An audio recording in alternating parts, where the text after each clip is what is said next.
بسم الله الرحمن الرحيم. اللهم صل على محمد وآل محمد. إلهي أذهلني عن إقامة شكرك تتابع طولك، وأعجزني عن إحصاء ثنائك فيض فضلك، وشغلني عن ذكر محامدك ترادف عوائدك، وأعياني عن نشر عوارفك توالي أياديك. وهذا مقام من اعترف بسبوغ النعماء وقابلها بالتقصير، وشهد على نفسه بالإهمال والتضييع. وأنت الرؤوف الرحيم البر الكريم الذي لا يخيب قاصديه ولا يطرد عن فنائه آمليه. بساحتك تحط رحال الراجين،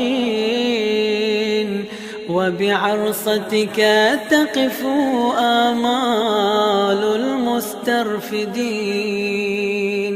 فلا تقابل آمالنا بالتخيب والإياس،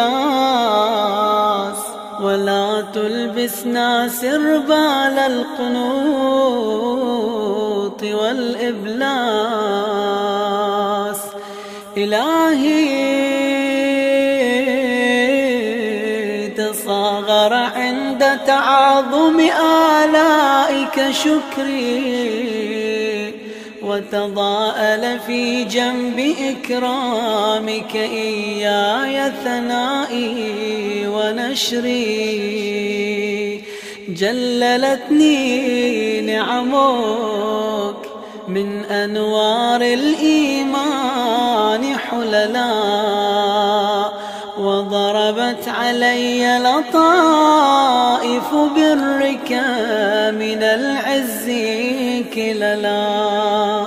وقلدتني منك قلائد لا تحل، وطوقتني أطواقا لا تفل. فآلاؤك جمة ضعف لساني عن إحصائها، ونعماؤك كثيرة قصر فهمي عن إدراكها فضلا عن استقصائها. فكيف لي بتحصيل الشكر وشكري إياك يفتقر إلى شكر؟ فكلما قلت لك الحمد وجب علي لذلك أن أقول لك الحمد. إلهي فكما غذيتنا بلطفك وربيتنا بصنعك، فتمم علينا سوابغ النعم، وادفع عنا مكاره النقم، وآتنا من حظوظ الدارين أرفعها وأجلها عاجلا وآجلا. ولك الحمد على حسن بلائك وسبوغ نعمائك،